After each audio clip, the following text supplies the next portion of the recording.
Balotelli, Aguero! Rashford, they get the ball in here. Here's Hawk! Here comes play. Absolutely magnificent! Oi, and welcome back to FPL Wingman. My name is Tom. Thanks for joining me. How was your game week? It's a week very unlike the last for me, and I'm sure that's the case with many of you too. A big rank rise for myself. All the players that didn't quite hit last week did this time around. I even made a late transfer, which I'm glad to say really paid off. A -4 in there too. I'll talk about why when I get to my squad. All that kind of stuff. But straight into the action, I'd like to start off with Brentford and Everton, actually. After the surprising result there, we know what's happened with Rico Henry, and it's a real shame to say he's going to be out for the season. I'm not exaggerating when I say he could have made the Euro squad, so I feel very sorry for him.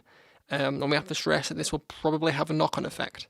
Maybe not straight away, but be aware that Wingman could feature as a right wing back in these bigger games where they play a back five.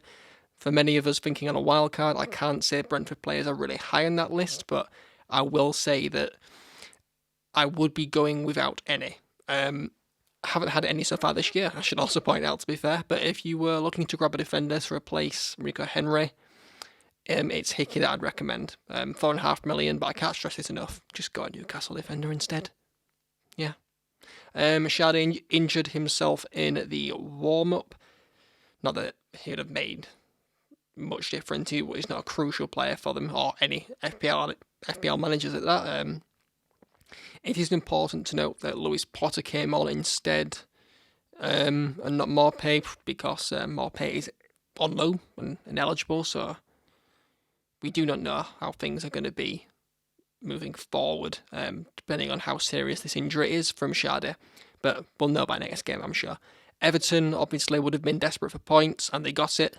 Well played, boys. A good little bit of improv from the corner. Definitely not counting that as a set piece, but they did what teams at this level do and adapt. Made sure to keep the chance alive. Decore had a nice bit of space, and he was picked out well from Tarkowski. Sexy. Chances from McNeil and another from Decore were good to see. He nearly had a second just off the bar. An equaliser for Jensen. Similar way to Everton, where they kept the chance alive more through the fact that Everton failed to properly clear it, I should say. I do think Everton are a team to target, obviously, still. Brentford were still very much in this game. Lewis Potter should have put them ahead, and Buemo should have got an assist for it as well. Just that chance at the back post. James Tarkowski, though, with the header. McNeil corner. It's folklore, that combination at this point, isn't it? I had him for that double game week period last season where they had a good fixture run, and he returned like 3 points in 4 games. Better late than never, pal. I am very happy though for Calvert-Lewin. Really needed that. Good lad. Composed. Natural. Still nowhere near the form that we saw under Ancelotti, but you just love to see him smiling in his post-match interview. That really hit the spot. Everton showed a lot of intensity in this game. Really stressed the need to just be direct, commit to passages of play, early balls and over-the-top passes. Brentford were taken off guard a bit, and it very much worked in favour of the Toffees. They can be proud of this one. Dyche to turn this form around, get them top 4 now. You hit it here first. Man City and Forest had a good meeting. Only 1 win in the last 5 games for City in this fixture. Mental. I like seeing that start going into the weekend. It was humorous, fun to see. It was the expected back 4 of late, with Walker, another star. I am really enjoying watching him at the moment. Cannot stress that enough. He's attacking. Pep seems to be letting him do that, and it's working. He was famous for never really getting goal contributions, and now he's a real consideration for me. Obviously not this week or any week until after their horror run, but you have to be aware and identify going into those run of fixtures who you want ahead of time. Diaz, Gvardiol and Akanji. Will Stones come into this lineup? My thoughts are that he would replace Akanji on full fitness, only because he would suit that right-sided centre-back role, as he can cover the right-back portion and look comfortable in Walker's advanced role. Every year there's someone different, Cancelo, Stones, now Walker, in that attacking role of sorts. It's clear the back 3 position is going to be there, just about the specific tactics that he uses. Rodri with the start, no shock. What is a shock though is he got sent off for this format, not too much to change there. However, I must stress that they'll be missing him for the next 2 games. That's right, just 2 games. He will miss Brighton, but he'll be back for... No, he'll be back for Brighton, sorry. He'll miss Wolves and Arsenal. In Sky, he's essential, and I guess rather than talk too much now, I'll save all that detail about what I did and what I would recommend people do in that episode later this week. In FPL, like I say, he was never the ideal asset anyway. He just had a few goal contributions, more than usual, and casual saw him as this season's cheap monster, like Jorginho in the past. Every season a CDM, so to speak, holding midfielder gets that price rise and that ownership. What I will say though is that this means they will play differently without him. Obviously, he is one of the best at what he does, and they will certainly play a double pivot. I can only assume that means Núñez, maybe Kovacic, if he's fit alongside him. If not Calvin Phillips, then Jesus. He's probably never going to get a go, is he? Thankfully, those of us who triple went in on City attack can still hope that the players we have won't be too much affected. But I'd be lying if I said against Arsenal it's helpful to have Rodri. Alvarez and Foden that started as Doku. I want to think Doku is a specific player that does what Grealish can't. Very important to listen to Pep's words in that he offers something that Foden, Grealish and Mahrez in the past don't have. Pace, and he misses that from Sterling and Sané. So it's important to note Walker's pace on the right hand side and Doku's on the left. Seems like he's just changing things up. In games where runs in behind are important, faster transitions occur, you can guarantee he will play. Seeing him on the left with Walker on the right, like I say, gives them width. Foden and Alvarez are able to play really from anywhere. I'd say they're the safest out of what they have. But Pep's talk and Alvarez being undroppable are probably nothing to note.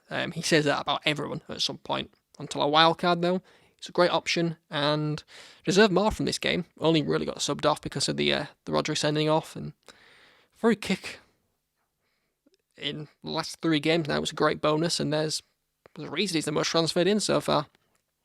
A blank for S1.E6, first time this year.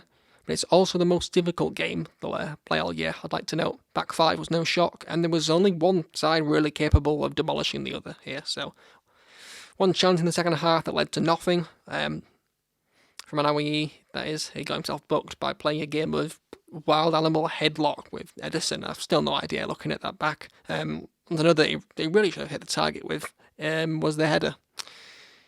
Fantastic goal from Foden, and that Walker combination was beautiful. We have seen that run from Walker many times now, and it's going to keep happening. Best right back in the country, in my opinion. Same for Haaland. Good header, nice ball from Núñez, who so far has been proving me wrong about his quality, I guess. I would like to say the Wolves, I stand by what I said, and that is he didn't look good enough there. And that is probably why Pep Guardiola is the manager of Man City and not me. I saw a lot of Twitter action saying that the rest of this game wasn't really worth watching, and I somewhat agree after Rodri leaving the pitch. And what I will say was a clear red, nicely done by Gibbs White, but did what needed to be done. The game never really gave us any other talking points, to be honest, but when you're 2-0 up and a man down, there's no real need to do anything other than just hold it together. Haaland did miss a chance, which was difficult, all things considered. I'm not kicking him, but one shot on target, and another game where you would have expected a couple goals. Mad that he's out of form and still banging one every game. I can only say that because I feel more comfortable going against the captaincy though, through this tough run that they have. Bonus points stacking up, and a 6-pointer isn't as scary to miss out on as a haul. Don't take anything I've just said out of context. I'm just saying that I feel better going against him right now than I was last season. Going all in on this captaincy, even against Man United, as I hate to say it, but that was how scary it was last year. All this means now is that I'm more likely to get hurt again. Man United on the road to Burnley needed this. Very happy to say they held on. Wasn't pretty, but they did what needed to be done, got the points, and right now that's so important because let me tell you, that back line is terrifying. Evans did well filling in. He actually had a great game, of course, 12-pointer for FPL, but We have so many first-team players out that the only thing worth saying is, Jesus Christ, just get the job done by any means. We did have to rely on a moment of brilliance in the end from Bruno, which is never good. You need consistency. You need to be making more chances than the other team in every game, but still think people are being over-dramatic on Rashford. Just stop putting the unnecessary the pressure on these players, slacking off his work rate, for example, in the chance that he stopped tracking the runner, even though it wasn't actually his responsibility. People just have too much time on their hands. The goal that was ruled out, correct decision, just goes to show how bad the one was for City a couple of games ago with, was it Akanji or Ake? Can't 100% recall, but you know the incident. The goal from Bruno, though, was world class. Fantastic pass from Evans and a fantastic first-time volley from the captain. Van Persie against Villa vibes, and it's not getting talked about enough. Sensational. Goal of the season contender. You cannot disagree. Bruno is another get stick. Unnecessarily. You cannot please United fans. Just have a day off.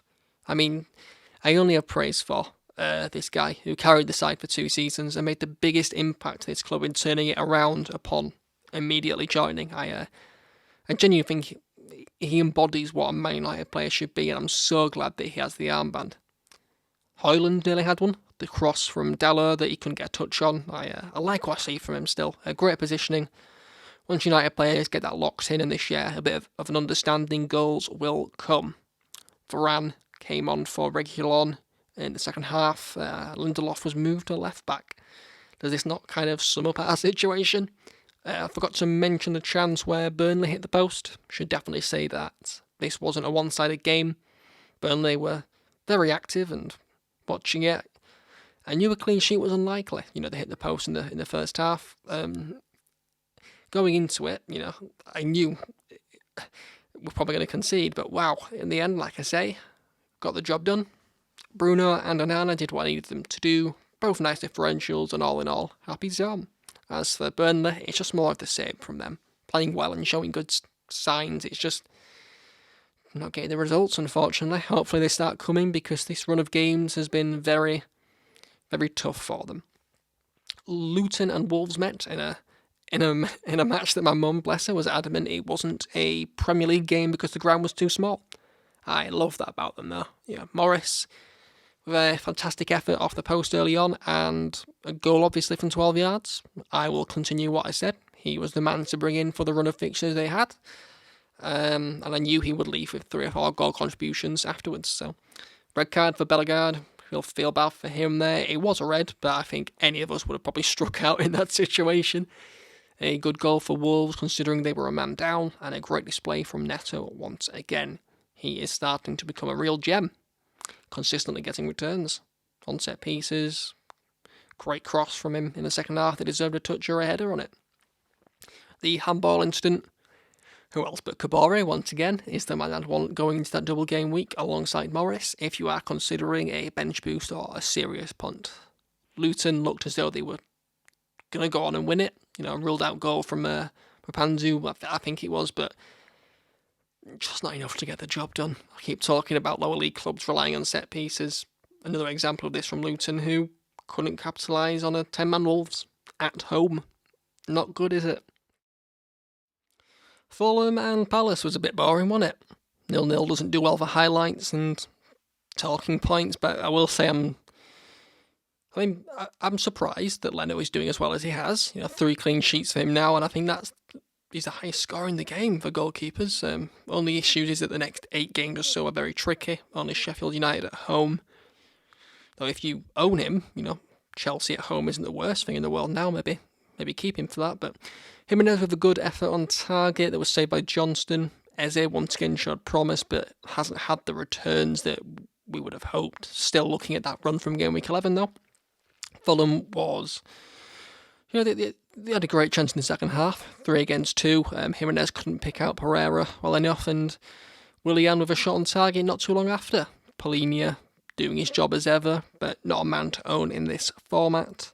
Nobody's really desperate for assets from these sides right now, and I think that those that have held this long probably have plans to wildcard. The next 2 games, both sides can be useful, as I say, for Leno owners, but For Palace owners, they play Forest at home and Man United away in the next 2, so maybe you'd want them for the Forest game. All depends on your own situation really. Simple as that. Guess we should talk about Newcastle and Sheffield. This is quite a big one. First things first, Isak on the bench and Gordon too.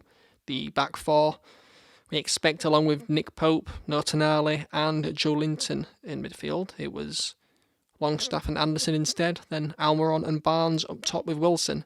Actually means the only change from last week is Almiron. Interesting.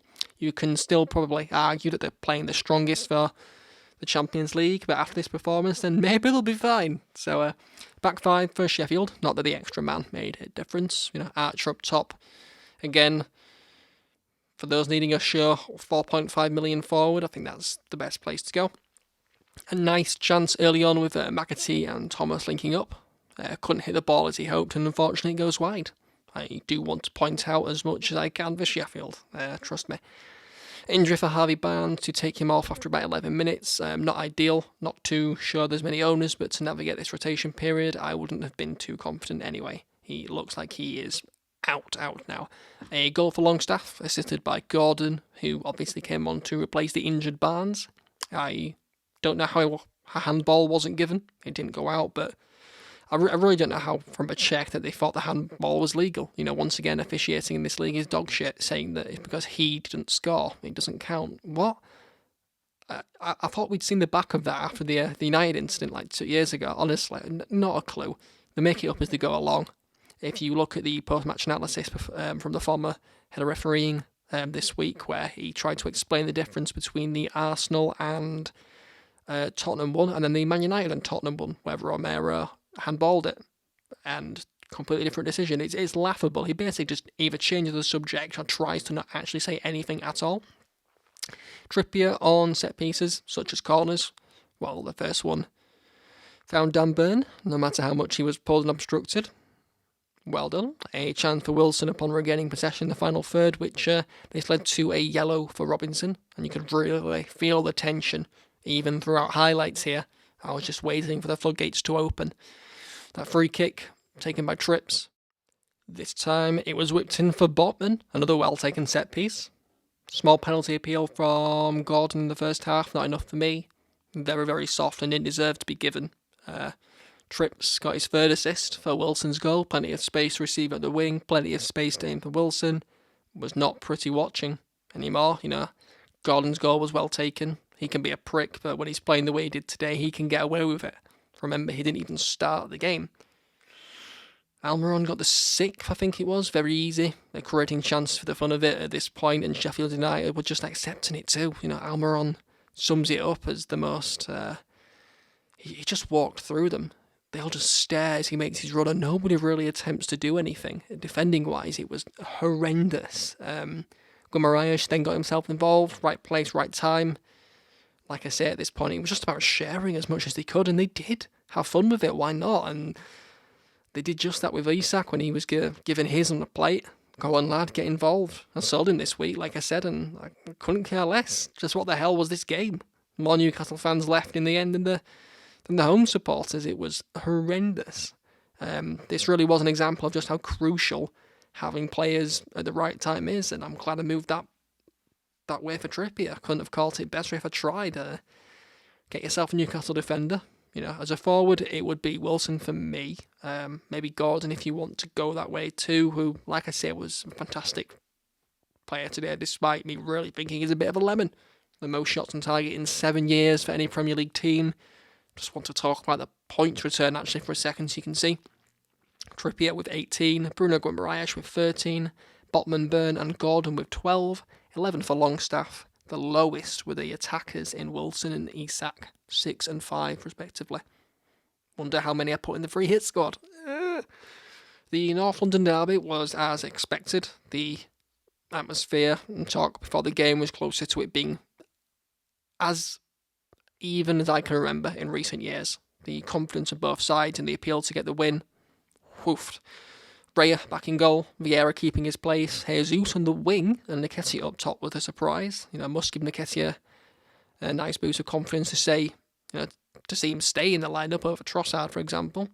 Spurs end, Son up top again, Johnson on the left, as opposed to Solomon, who was on the bench. The rest of the lineup, as expected. Good chance early on for Jesus, whipped over by Saka. I'm glad to say I kept Saka after considering the move a bit before deciding Salah should be the one to make the cut. Technically that decision hasn't worked out well, but you know what I mean. He got the first assist, that is, as it was going down as an own goal, unfortunately. For Romero, still think he's done fantastic so far this year. Don't get disheartened. Maddison obviously did well too this game, just not for that moment. He gave the ball away to Jesus and almost in his penalty area at that. He got away with it big time. Jesus really should have hit the target there. Great save by Raya to stop Brennan Johnson's attempt that was assisted by Son. I'm starting to think he needs to come in, just have to hope the Liverpool game isn't too harsh against me as I wait for the wildcard to ponder my thoughts, because obviously I can't have Haaland, Salah, Bruno, Saka, Son, Trippier and Trent, can I? It's very much off the table, so we'll just have to see how I deal with that, because it might once again be that I go without Salah and try to cover him with Diaz or Nunes. Off topic, sorry. There was another great save by Raya, again to stop Johnson, again at the end of the first half, and guess what? Spurs kept possession. Maddison worked well, getting into passing position to get for his Son. Great movement, good finish, nicely placed. The penalty and handball appeal against Romero, unfortunately. Yeah, it is, and I'm sorry for him. Not a good day at the office. It was well taken by Saka, cheeky dink. Who feels, that sounded like a slur then, Jesus Christ. Cheeky chip, who feels surely like the main penalty taker now. The one that he gave away to Odegaard in game week 2, was it? Was probably just a one-off. Future England star, isn't he? Yeah. Happy for the lad. Jorginho was at fault for the second equaliser. Gave it straight to Maddison, who only had Son in mind to give him that shot. I'll own both of them, I reckon. Just need to find a way to move from Foden and Alvarez to Son and Nunes. Doesn't work that though, does it? Cash-wise. The game, though, carried out as you expect. Neither team really committing too much in fear of being punished. Both will feel this was a fair result. I can only assume, passing stats and possession-wise, I don't think Arsenal were expecting such a weight difference in Tottenham's favour. They've dominated their game so far, and Spurs just said, no, it's our turn. I'm actually looking at my notes, forgot about the Nketiah booking. Surely that's a red. No, bit weird, that's all I'll say. Don't know how he got away with that. Chelsea and Villa. Well, I sold Isak and Chilwell purely because I didn't think they were starting certainties, and that's exactly what happened. Colwell seems to be the preferred fullback, on the left-hand side that is, and Reece James on the other. Considering Gusto now out. Fernandes seems to be the more forward of the three midfielders, Caicedo being the defensive-minded one as we expected, Mudryk on the left as opposed to Chilwell, and it was Jackson up top. But won't be again due to him being suspended. What a bell end. Dean still in the side amid the Moreno return talk. Had a great shot early on. The volley from the corner, I think it was. Jesus Christ, I can't get hurt again, can I? I do think it's cash that I'd want for Aston Villa anyway. For FPL, that is. Mudryk made a brilliant ball for Jackson not long after. Honestly, the vision there, I do think this place on the left is between him and Chilwell. Probably need consistent minutes, though, to find the right suitor. Saved by Martinez, of course. Well done. Sterling deserved an assist for his ball into Zaze, who would have gotten his second goal of the season, but unfortunately was offside. And fine keeping Sterling another couple of weeks. Had 2 opportunities in the second half. One offside that he still should have put away regardless. The other one he left too late. Forgot how frustrating he can be at times. On to the sending off of Gusto. I get it, but I think we've seen way worse tackles under the radar. The Nketiah one, like I say, was worse than this for me, purely on intent. It was a red, but there needs to be more consistency, as we've said 1,000 times. Not good enough. Watkins broke the deadlock, and I'm sure owners will be happy with that. I still have him in Sky. He says to cushion the blow. Did well to keep the chance alive and go all the way in the end, didn't he? Chilwell, when he came in, did have a shot on goal, but that doesn't mean he scored. It just wasn't good enough. Then he got himself booked. Again. No shock there, really, is it? It's just continuing the tradition. I'm glad Aston Villa kept a clean sheet here. I think with the run they've got, aside from Brighton, there's some serious points to be made from a goalkeeper change and probably getting in on cash too. Liverpool had Van Dijk back. Gomez remained in the side for Trent coverage. Diaz and Nunes up top. I assumed this was going to be an attacking threat from Robertson's side as opposed to him being in the third man sitting in the back three. West Ham with the same lineup again. Antonio keeping his place, which you have to give him credit for. Early on, there was a good chance for Souček, whipped in by Paqueta, who made a few similar ones to this throughout the game. In West Ham look a very different side to last year. A good run of fixtures, and we might own a player or two. Definitely Bowen or Ward-Prowse are on my radar. Antonio missed a sitter in the first half. That was a missed one. Really should have at least hit the target. He just header completely goes a miss, but Salah won the penalty, and of course he took it too. Despite Nunes having had one in the week for Europa League, he has returned in every game since I moved him on. And like I say, I'll look at how I can deal with that, but it is going to be similar to the Kane situation last season, where he goes under the radar for so long because of his price and affordability. But Bowen to go level, probably the player in this form, I reckon. Like I say, Ward-Prowse is an argument. Good header, out of reach for Alisson. Remember, he was 8.5 million to start the game last season, Jared Bowen. Curtis Jones got himself in a good position to be called offside. A great delivery, though, from Szoboszlai, who we know has that and much more in his arsenal. The goal from Darwin Núñez was good to see. I think he's going to be worth his price this season. Much better from him than what we've seen so far. And once again, good ball from McAllister. You can really feel this level of quality step up from the midfield for Liverpool this season. This part of the pitch has a night and day feel. It was a different day as it has been in so many games so far. Jota to make it 3, but if we're being honest, it's more of a fluky one. I didn't think the chance was anything to praise, but it saw the game out for them, which is what they'll be interested in. Another good win for the Reds. A title challenge very much on the cards, wants to get through the next 2. With 4 points, I'd say that would be considered good. Rotation galore for Brighton once again. Dunk made sure to get back to fitness on time for the Bournemouth game. I forgot they played. Jesus Christ. Estupiñán in the lineup. No Pascal Gross. No March. No Mitoma. How the fuck do they keep doing it?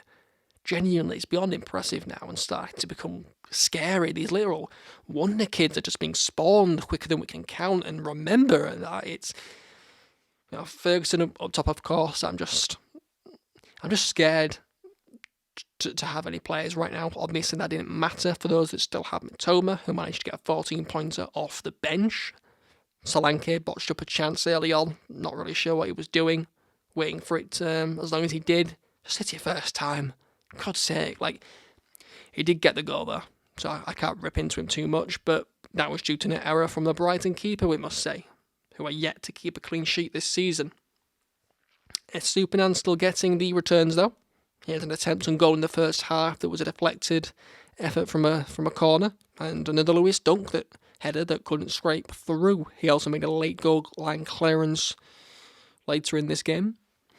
They got their equalising goal through an own goal, unlucky from Bournemouth. Maybe poor goalkeeping, but also hard to say he should expect it. Mitoma, when he did come on, like I say, did brighten things up immediately. Yeah, you get it. The manager gem, and he did well for the second 2. Great cross from Estupiñán, great header from our favourite Japanese FPL asset. I will probably go with the pair of them on a wildcard in game week 9, purely because the least rotation scares, I guess. The funniest thing about this game, though, was De Zerbi afterwards saying it was his worst game in his time at Brighton. What the fuck? We'll maybe see some more strength in the league games going forward. I'll admit this lineup was if this lineup was against the bigger side, it would have scared me. But, saying that, when they played United at Old Trafford, I thought the weak lineup was in my favour, so who knows?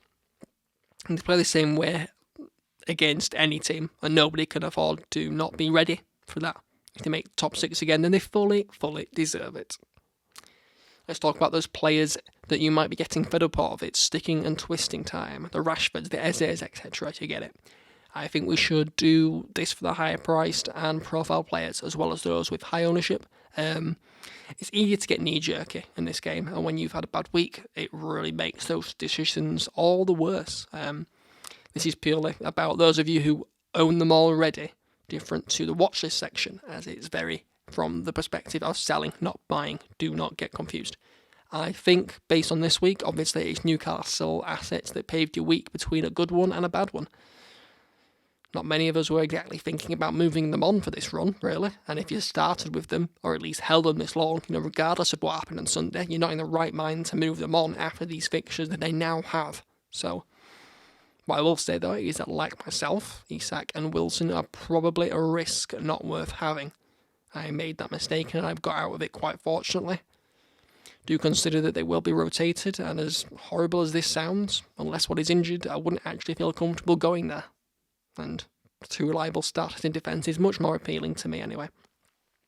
Manchester United assets, similar situation. If you held them this long, why move them on? When you see this fixture run, I have Bruno over Rashford, and I can assume some will be frustrated with the latter. But unless you have plans to move him to somebody for budget reasons, maybe you want Son instead, I can understand the feeling of wanting a different player. If you're on a wildcard, I actually would definitely go without Rashford, for example. But as a standalone, it's quite a luxury move, if I were being honest with you. If you're being honest with yourself against Crystal Palace at home. I can say I'm happy keeping Bruno, as I am Onan for the moment. Can't think who else you might have, if I'm honest. Maybe if you do, probably not worth keeping, unless it's Højlund. Spurs assets, don't think this is worth covering. Son, Maddison, Udogie, Porro. You want to keep them, don't you? If you had Romero, just take this week on the chin. Points will surely come from these run of games that they have. So yeah, you're fine. And Buemo, well, we've seen what he can do. It's just been a couple of blanks. This happens, and for 6.5 million assets, you have to be aware that this is the case. In the next 3 that he plays, Forest and Burnley, in between those games, it's Man United, which is important for us to see what role he plays, because if it is win back, then maybe start scouting for other people, but with those 2 games on the horizon, not a sell for me, especially since he has penalties and can therefore get you something in any game out of thin air. Brighton players. I moved on Matoma going into game week 4, I think it was. Him scoring twice against Bournemouth was, to me, a good example yet again that fixtures aren't too much of an issue for the side, and if you're prepared for the long haul, just keep it. Just keep at it. Personally though, I do think the available points from other assets at a similar price range as a Diaby are better. Yeah, but if you can wait until 10 though, like many of us will do with a Stupinan for example, then that is absolutely fine. João Pedro, I'd move him to Morris this week, basically asking for it. This is similar for Ferguson. I really can't advise him being a long-term hold. I want to know that 10 out of 11 of my starting 11 are almost nailed. And the more I drift from that, the scarier I get. Simple. Arsenal defenders, whether that's Gabriel, who I saw have a drop again, or Saliba, Bournemouth, Sheffield United, and now I'd put Chelsea in there to say that's, 3 likely clean sheets in the next 4. Don't jump off that. You won't be moving off Saka. Maybe against City you can bench your defender at the worst. I'm seeing a nice ownership still for Watkins and Cash too. Well, a broken record here, but I'm right. Why do you still have them? This is where the run starts and people on the wild card are looking to bring them in. So maybe Watkins could be Diaby, but don't go out of your way to change what isn't broken. Watkins is still getting returns. Just took a while to get on the score sheet, that's all. Chilwell or Jackson? Yeah, just move them on. I took a hit to do it this week. I hate rotation risks, like I say, and often need to listen to my own advice. When we brought him in, there was a reason. That reason isn't really applicable or the same context anymore for Chilwell. A left back, different asset, a left wing, not playing enough. There's no doubt that he will get a few goals this season, but I'm not prepared to hold him that long to find out. On a wild card, all gone for me, Sterling included. However, if you have Sterling, like me, not a priority to move out when they play Fulham next. Ederson, because we have to have this chat. Oh, plays Burnley as well, actually, don't they? So Fulham and Burnley the next 2. I won't miss that. Ederson, because we have to have this chat a lot. You know what you were getting. Starts and away in. But after the Wolves game, he is a big move on for me, assuming you started with him. That's 3 clean sheets in 6, maybe 4 in 7 after next week. I'd say that's enough. That's good enough to say it got the job done. But long term, we always knew that he had a ceiling and was always going to be outscored by a cheaper asset based on how saves and bonus points work in this game. On the wildcard, he's a move on. 1 more week though, if you're happy to keep. I think other City assets are the same, defenders especially. If you have Foden or Alvarez, next week there's no reason to move on, but consider how many you'd want for that dreaded run. I am in that position. Turner and Areola, personally on a wildcard, I'll bring in the West Ham keeper. He seems to be the one that we should have started with. Turner can go. And Ramsdale and Raya, probably still speaking about goalkeepers. I wouldn't want to be part of that unless you're prepared to be let down and surprised. They both cost 5 million. Well, 4.9 probably now, but the point is still there. Liverpool have a couple of hard games. I can't see a clean sheet in either. Trent, who would have already been a move on for me when the injury concerns were there, but now it really is a sell. Salah, if you have, keep. Most on a wild card are trying to get him at least considering him at least. Players like Nunes and Diaz are still a risk, but I feel like saying go for it. It's all up to you and your squad. I will... Talking about Trent, and I don't want to just run over it too quickly. If you can get Van Dijk or Robertson, I think that's still viable. If you want to weigh into that defence, I think spending an extra 2 million on Trent isn't really in there for me. That's the only reason why right now I'm saying he's probably not worth the 8 million. Let's quickly go on to Palace and mainly Eze. They play Forest at home in game week 8, and if you're looking at a wild card in 9 like me, then don't go seeing that as a necessity to get rid of him. Personally, I keep him, assuming you will be wildcarding, but as I've said before, that run from 11 is much, much prettier. And then just Leno, go, I think, for highly owned assets, I've spoken about already. Next 2, considering Chelsea at the moment, maybe keep, but after that, maybe a wildcard on hand will probably fix that for you. Surprises, potential impacts. I know that most people will understand the double game week, but for those who don't, Luton and Burnley will have 2 fixtures in 1 scheduled FPL game week. So if you have them this week, it's hard not to play them. Twice the chance for a return. I have Bayer. I know some will have Kabore. I think Morris is the other name people are focused on. I would play them all personally. Foster will be available, which is also an option. Some will assume he's suspended for both games. He's not. So speaking of suspensions, well, Jackson is in here. I really wanted it, didn't he?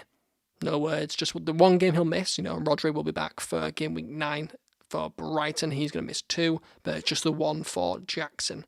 That's due to cup games for Rodri, as one of his is ineligible for the Carabao Cup.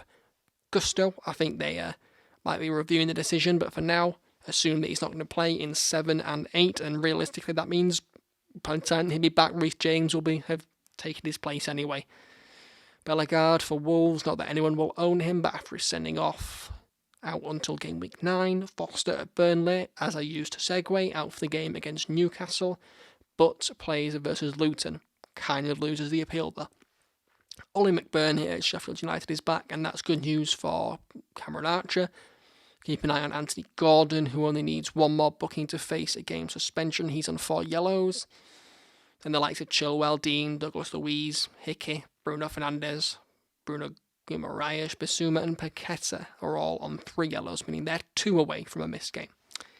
I remember last season when Fulham had a double game week, loads of people rightly captain Mitrovic, and he got a yellow in the first game, missed the second, lost his bonus points from the goal, and he scored 5 for the game week. Haaland managed 6. Funny. Watchlist and wildcard draft. Opposite of the stick and twist, remember that there's a difference between selling and buying. There is different criteria in advising someone as a keep and not a buy.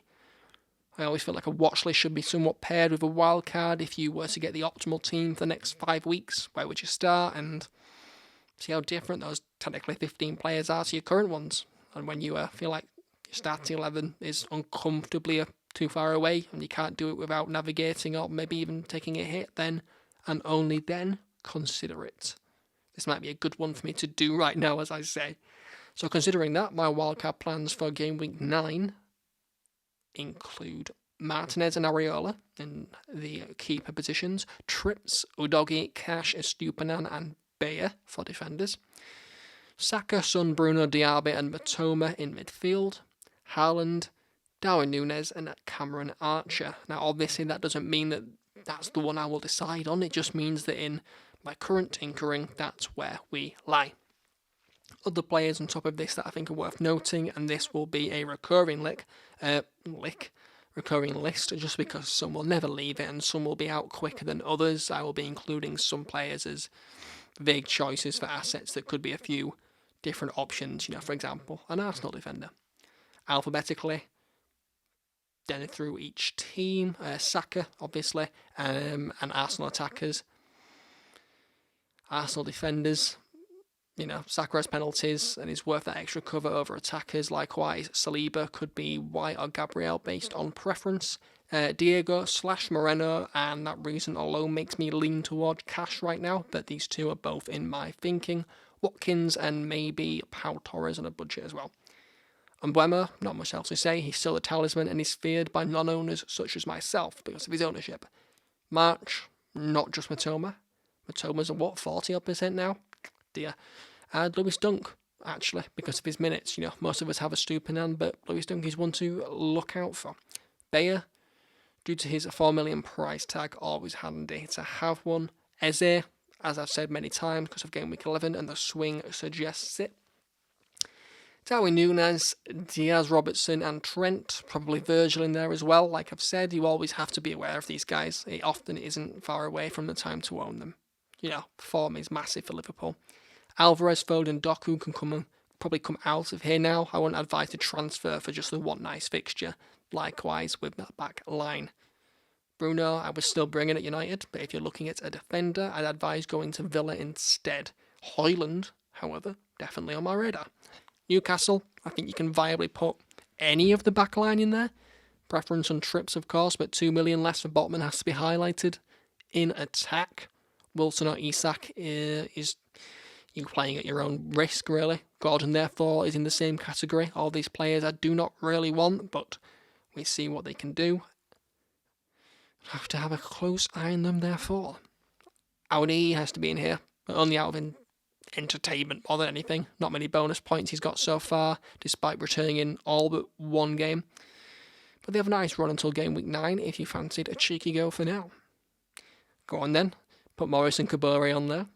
And for Spurs, besides the obvious in Son and Maddison, Udogi would say Porro is probably justified, but understandably less appealing at the extra cost. Quickly put Neto on here for Wolves, and at West Ham probably Bowen and Ward-Prowse, obviously. Let's dive into my squad, where we've got Onana between the sticks, 7, thank you very much. Nearly got a bonus point too, but 4 saves wasn't enough. Trippier with 18, yes, 3 assists, clean sheet and the bonus, and brought him in for Chilwell, of course, who returned nothing.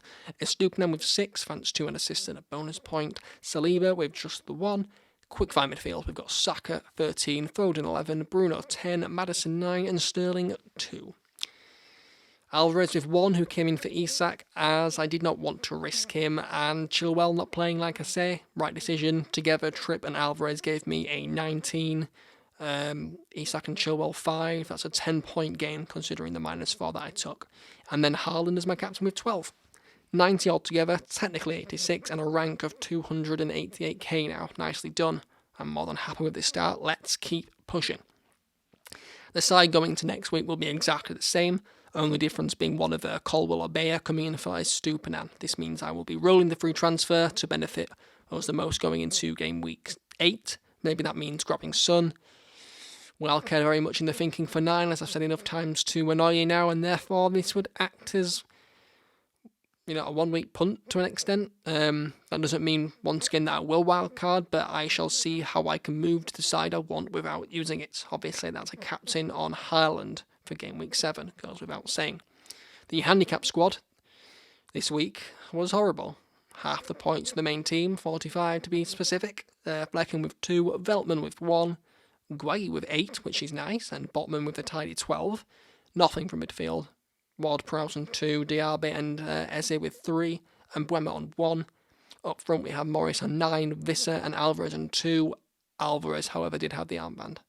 Bench Pau Torres too with his 8. Not that we would have